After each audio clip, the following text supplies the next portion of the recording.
नेमकं ते मेसच्या जेवणातून झालंय, नेमकं काय प्रकरण आहे, काय माहिती आहे?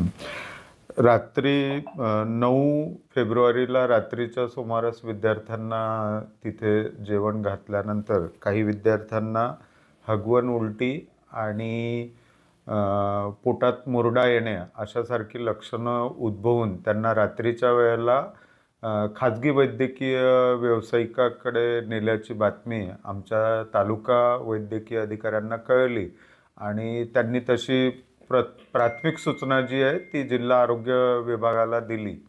त्यानुसार आम्हाला ती कळली आणि तात्काळ आम्ही आमची जी साथरोग वैद्यकीय चमू असते तिला घटनास्थळी तिथे पाठवलं आणि वस्तुस्थिती जाणून घेण्याचा प्रयत्न केला.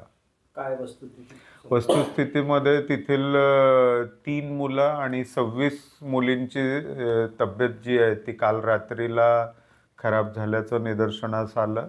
त्यांना उपचार साधारणतः 5 ते 6 मुलींना IV फ्लुइड्स आणि रात्रीच्या वेळेला प्रायव्हेट प्रॅक्टिशनरकडे देण्यात आलं आणि काहींना औषधोपचार देण्यात आला. ORS पॅकेट आणि इतर जे पाणी सल्ला जो आहे तो देण्यात आला आणि कुठल्याही विद्यार्थ्याला भरती करून घेण्यात आलेलं नाही आहे. सध्या सर्व विद्यार्थ्यांची प्रकृती स्थिर आहे. लक्षण कोणते होते विद्यार्थ्यांमध्ये? विद्यार्थ्यांमध्ये हगवण, उलटी होतं साधारणतः 10 विद्यार्थ्यांना आणि बाकी इतर 19 जणांना पोटामध्ये मुरड येणे.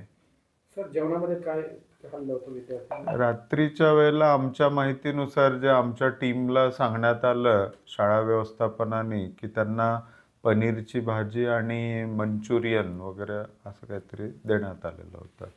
त्यानुसार आम्ही 6 पाण्याचे नमुने घेतलेले आहे. आरोग्य विभागाची जी जबाबदारी असते आणि FDA ला कळवलेलं आहे फूड अँड ड्रग ॲडमिनिस्ट्रेशनला की त्यांनी अन्नाचे नमुने घ्यावे.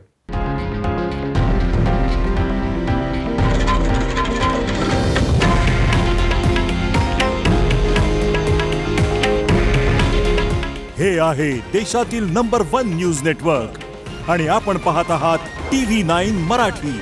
काळजी तुमची, हित महाराष्ट्राचं.